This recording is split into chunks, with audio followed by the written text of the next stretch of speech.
Angela King is a marketer for a film distribution company and is currently locked in Queensland, Australia.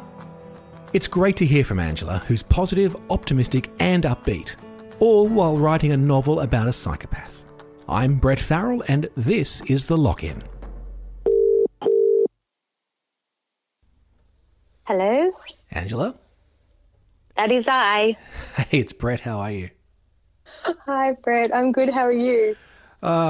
It's 8 o'clock at night. I'm trying to get my teenage daughter off the phone from talking to a boy, and I'm wondering if instead I should just record it for amusement. Did you succeed then? Fail. Absolute fail. Oh. How nice that she has a boy, though. Well, I don't know if it's hers, but he is there. He exists. Yeah, the things we do in a lock-in, huh? Yeah, that is so true. And how are you? I'm good. Yeah. Yeah, I'm good. I'm really good, actually, considering. Yeah. You know, I'm so pleased to hear someone say that to me because I don't mind people being a little bit, you know, a bit sort of anxious and a bit worried about this, but it's so lovely to hear someone go, do you know what, I'm actually okay. Yeah. I don't know. I just kind of in the last couple of days I've really settled into it somehow. I think I had this moment on the beach on the weekend where I was sitting in the sand and looking at the waves, and the waves were rolling in, and I couldn't settle my mind. I just could not kind of relax. And I had this revelation about how I've got and probably a lot of people do, but I had this striving mindset, you know, where I was trying to, even though I couldn't, I was trying to control my circumstances or trying to control people's reactions or trying to control the future or, you know, whatever. And I just couldn't, you know, I wanted to come into the presence of God and I wanted to be still before the Lord. But I literally was kind of busy and anxious inside my mind. And so I was just well, screw that. I don't want that. So so I just had this time where I just just gave all that stuff to him and just kind of acknowledged it and just you know, kind of literally physically just handed it all over. And that was that was kind of a game changer for me. And I've really been experiencing a lot of stillness inside since then. Yeah. So yeah. Isn't that so lovely, I'm good. though? Yeah. And luckily you got it in last weekend before the beaches all got closed as well. Yes. and for those playing along at home, where Angela's beaches are, they're on, I'm going to say Queensland's in Australia, some of the most finest beaches in the world. The finest beaches, not some of the finest beaches. Well, as a Sydney sider, I will have to dispute that. But, you know, fair enough. But, you know, it's interesting hearing you actually out and about. I mean, we probably can't do that at the moment, but the idea of you I actually thought you'd have been holed up inside watching through a bunch of old films or something, or new films. Well, I have been watching through a bunch of old films, but I discovered that you can only watch so many films from the 90s before you become completely infuriated. Come on, what kind of thing? Wait. Sexism. 90s? That's not old. That's kind of our generation. Well, it's my generation. Okay. No, well, okay, 80s, 90s. I just I just watched this one and I was so angry by the end of it. I was just furious and I was like, no, I'm leaving the house. I'm getting some vitamin D in the sun and I'll stay away from everybody, but I need to be in the fresh air. What film was that? Yeah, that's what were you watching that infuriated you? Oh, it was Bird on a Wire. Oh, the Goldie Hawn Kurt Russell thing. Yes. I remember and I'd seen that. it, obviously. No, not Kurt Russell. It was Mel Gibson. Yes. And he's adorable, obviously, yes. But that film, her character, in the beginning, she's this high-powered, intelligent, together, you know, lawyer, wealthy. And by the end, the writer just turned her into this ridiculous, bumbling, screaming idiot. And I was like, how dare you? How dare you? Anyway, I was furious. Yeah, you could have turned I almost threw it away. You could have turned Mel Gibson into a bumbling idiot. That could have also worked. I know. It would have been lovely. He would have handled it beautifully. It's funny though, because I think I've almost watched all of Netflix. I don't think there's any of Netflix left to watch, and we're only about week 1. So you're in big trouble. But apart from really inappropriate 90s and anyone who's not from that generation, yes, it was fine then, it's not fine now. Angela, help us out. What are we doing on a Friday night? I'm almost out of Netflix. What can we do? I don't know. I spend a lot of time calling my friends and like video chatting with people. Honestly, I think that's the beauty of this season. I really feel like this season is it's a resetting season. Okay. Like everything's being reset, and specifically the thing that's being most reset is what people value.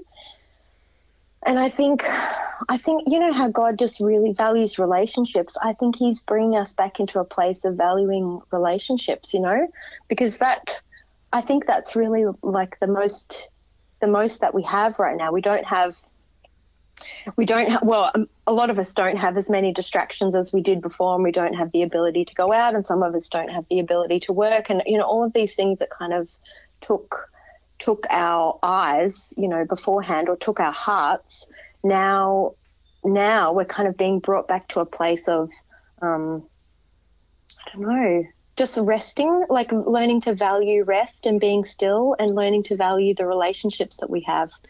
Because suddenly, you know, we're trapped in a house with somebody that we're, you know, like maybe we shouldn't be with. Maybe we shouldn't be living with that person, you know, and now we're figuring it out because we can't stand each other, or maybe we're being forced to spend time with our kids and really get to know them, or, you know, suddenly like I thought it was a bit like this may date me more than you, but there used to be a show called The Little House on the Prairie. And I feel like we're in an age now where we're a digital version of that, where we all have to stay home and we're allowed into town once a week to pick up our groceries from the grocer, and home we come. But when you're talking to your friends, what are you hearing? What are some of the common things that people are talking about at the moment? You're seeing it as a time of rest. What about others? I guess I am hearing a little bit of anxiety. Like, you know, like people, they're worried about provision, and they're worried about how everything is going to turn out and that kind of thing. But also, like, I don't know, I feel like people are really willing to see the positive, you know, like see the possibility of really positive outcomes as well, you know? Yeah. Because I don't know, I really feel like this season, you know, we're going to look back on it and it's going to be this time of like unprecedented creativity and unprecedented, you know, development of technology that we never had before, but we needed it. And, you know, like was it like the Second World War or something? No. When did the Industrial Revolution happen? Like, it happened because of a war, you know, like it happened because of something bad. And people needed to like create stuff. They needed to put stuff in place. And it was this huge advancement of society at the time, you know, and I kind of feel like that same thing is going to happen, but we're not seeing it now because we're all trapped in our homes. But we're going to look back and we're going to see that it was this amazing like season of growth and the generation of, you know, stuff that didn't exist before, and people just blooming in their gifts, but they never had time to focus on their gifts before. But suddenly, you know, they had time to paint and time to, you know. You know, it's a fascinating way to look at it, because I was just saying to my wife the other night that, you know that show Dr. Pimple Popper? Oh my gosh. Why are you bringing that up? Because it's stick with this. It's going to be the world's worst metaphor. That the idea that this time it just forces us in some respects, because we've got nothing else, to be the people we're actually probably meant to be, and do things which we probably deep down we were always probably meant to do all along, but have been sidetracked by different things. And I actually can't wait to see what the other side of you know, however long a lock-in looks like, because I think I'm with you in some respects. I want to see what creativity looks like. I want to see what results come out. But I tell you one thing. I don't know if you're finding this. I had this misconceived idea that because of this lock-in at night time, there would be this quiet, and I would get to read books. And I even went out and stocked up on books, and I've got 6 pages into one of them, but I don't know where the time's going. Yeah, that's true. I actually live on a canal, and well, up until this weekend, often I would hear like people singing happy birthday, just 1 or 2 voices, singing happy birthday. Okay. So apparently, people, and I just had my own birthday recently, which was a very, non-exciting event, but, life is still going on. And like I say, I think it's the relationships. People are rediscovering like the value of the relationships that they have in their life. I think that's what's really happening, and they might not even realize it. And how are you finding it for work as well? Is that because you're in the film business, so how does that go at a time? Yeah. In some respects, you should be booming, but how is it for you? Well, it's been really interesting.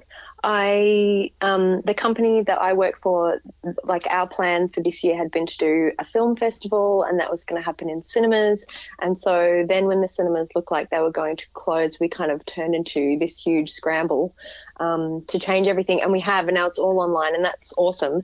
But that has meant a wild kind of ride of lots of work to do and not much time to do it in. So work has been good. But what are you showing? Are you showing people? Presumably people can't go out and make films too easily at the moment. So what is it you're showing? Yeah. Well, we're showing like films that have either been to cinemas before or that we own. So they're movies that like already exist. But yes, it's true in the film industry, because it's an industry that's based on freelance work essentially. Pretty much everyone has just had their whole year's work just dry up before their eyes. And I think, like, I was talking to one of my colleagues yesterday, and she is still a working producer in the industry, and she was talking about that and how that made her feel. And she realized in her own journey that it all really came down to identity. Like, if she couldn't do the thing that she was passionate about and that she felt she was called to do, then what did that say about her identity, And if she had put her identity into what she's doing, then, and obviously we can't put our identity in what we do because that's it's a temporary, it's a finite thing. We have to have our identity in an eternal place, in a solid place. But I think that's another thing that's coming out of this season, is a lot of people who had maybe put their identity into their job or into their career status or into their title or, into how much money they make. Suddenly that's, that's on shaky ground. And so they're having to come back to the truth about, who they are and do they have value if they're not doing anything? Are they still worthwhile? Are they still? But isn't that interesting? Do they matter? I think everyone can. Well, actually, I think we can say about everyone: yes, you matter, and yes, you are worthwhile. Whether you believe that, that's probably going to be a process you're going to need to work through somewhat. Mm-hmm. But the idea of just being who you are, isn't that just a wonderful place to find ourselves in the midst of all this time? Figuring out, hey, maybe I wasn't that corporate high flyer that I was trying to be, or something like that. Or maybe I actually wasn't that filmmaker I was trying to be. Maybe I probably should have gone to business school. Yeah, maybe. Probably the worst revelation possibly to get. I can't imagine that'd be a fun revelation.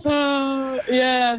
But again, I almost kind of feel like all those, yes, they've had their immediate kind of work taken away, but A, we live in an amazing country where they will be provided for.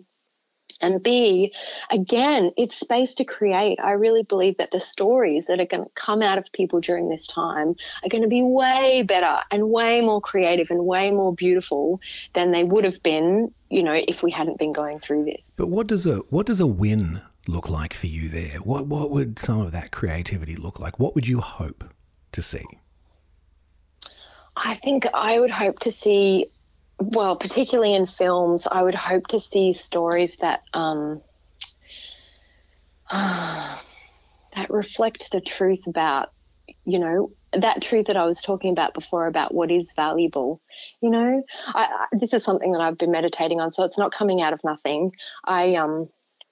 God's like taken me on this journey of like, I don't know, 6 months or a year, where he's just been showing me again and again and again how, you know, like the way he sees things is completely upside down. And you can see that like in the Sermon on the Mount, where Jesus is like, you know, all the things that we don't value, he's like, this is the most valuable. And all of the, you know, and even you if you look at the cross and how ugly and like all like dirty and dark that was, and it didn't look how they expected it to look. It didn't look how they thought it should look. But that was the most beautiful moment for God. Like that was God's victory right there. And so this whole season, it doesn't look how we think it should look, and it doesn't look pretty, and it doesn't look safe, and it doesn't look, you know, but God's doing something amazing. And our job is to kind of see through the circumstances and see through what we perceive to be mess to view like what's actually reality, you know, like what actually is the reality of what's happening at the moment. And that's, I don't know. Are you giving any, I want to see stories that show that, you know. Are you giving any thought to, once we get through this, how you can help that, how you can, because film is a great medium and it's quite popular and all that good stuff. But with all the different ways we can tell stories visually now, are you giving thought to how you can help bring people's voice to life? Me personally? Yeah, and with what you're doing with your work. Oh, yeah. Well, we do. I mean, obviously, yeah, we work with a lot of cool filmmakers and yeah, we get to like release a lot of exciting projects. But I think, I don't know, for me personally, I really have a passion for people to kind of grow, you know, like to grow in their character and to grow in their understanding of truth. And so, and I think I think the stories that have the most impact are the stories that really come out of a person's heart. You know, like we're all searching for stories that are authentic. And when a story is authentic, it's come out of a place of real truth from a person's heart. And so, yeah, I think if filmmakers specifically are starting to get a real understanding of what's in their heart and what's true in this season, then we're going to see stories that reflect that in the future. Yeah, it's a real time. But for me personally, sorry, yeah, go on, sorry. Go on. No, you go on, Ange. I was just going to say, because I write stories, so I'm also writing stories, and yeah. What are you working on? Tell me what are you up to? It's a book. It's a book about a psychopath. And you were troubled by Goldie Hawn. Yes. All right, okay. Let's go with this. It's a book about a psychopath. No. No. I want to hear more.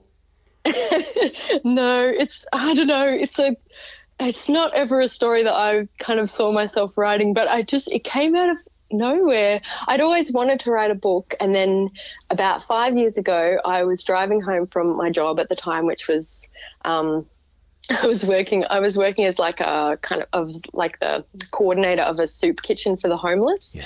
And this particular night had just been one of those nights when everybody just was nuts and violent and, you know, crazy, and it was all just a big mess. And I was like, I just cried all the way home. Oh. And I got to this set of traffic lights and I was just sitting at this set of lights, and this whole story just like downloaded into my mind, like just within a few seconds. And I was like, you know, and I drove home really quickly and kind of scribbled it all down. And yeah, I'm still working on it 5 years later, of course. So when do we get to see it? When can we see some chapters? Well, I'm going to self-publish it. I feel like that's the way to go, and I'm hoping to have it out by June. So we'll see. Well, you've just committed yourself to a deadline there. Excellent. Come July 1. I want to read it. I'll send it to you. If you can find out all about my psychopath. No, but just if only the idea you talk so much about beauty and the time for creativity, and you're writing this, you know, seemingly juxtaposed idea of a psychopath. But I guess beauty can be found in anything, can't it? Really. Yeah, I don't know, the story, you know, like it wasn't really mine, so I feel like the best I've done is just to be faithful in, you know, in just writing it down and continuing to pursue it when I felt like it was hopeless. And yeah, I don't know, just obedience really. Oh, good on you. I feel like he does good stuff with that. Yeah, and I think it's certainly a time where it's, if nothing else, it's forced upon you to perhaps, sit down at the computer and open up the document and start typing some more words to get it done. If June's going to hit you pretty fast. I know. Right? Actually, I have to have my current edits due in like 3 weeks, and I'm terrified of my editor, and I don't want to disappoint her. Sounds like the best kind of editor. You're the one you're terrified of. Yeah. That's beautiful. She's lovely. Hey, Ange, do you have any tips for all of us who are together surviving in the lock-in of what's a good thing to watch? What can we all just enjoy, have a good laugh with, whatever, take our mind off things? Where would you go to right now? What would you pick up and either put on Netflix or DVD player if you're of that age? Well, I have been watching this, as I mentioned, this collection of DVDs, but in general, I don't really watch stuff. So I'm not really the best person to ask. I actually try to kind of deliberately avoid screen time. Okay. Because I like to kind of have, I don't know, peace. Actually, maybe that's the answer in itself. Maybe turn off Netflix for an hour or so. Enjoy the quiet. Enjoy the stillness. Listen to the birds. Yeah. I was talking to a guy 3 nights ago on Skype, and he was one of the guests on this podcast. And I said, "Oh wow, I can hear the birds in the background where you are. They're really loud." And he says, "Yeah, I know. It's unusual. It's just since the lock-in." All the nature's come back again, and it was actually really loud and distracting. But he said this is just how it is now.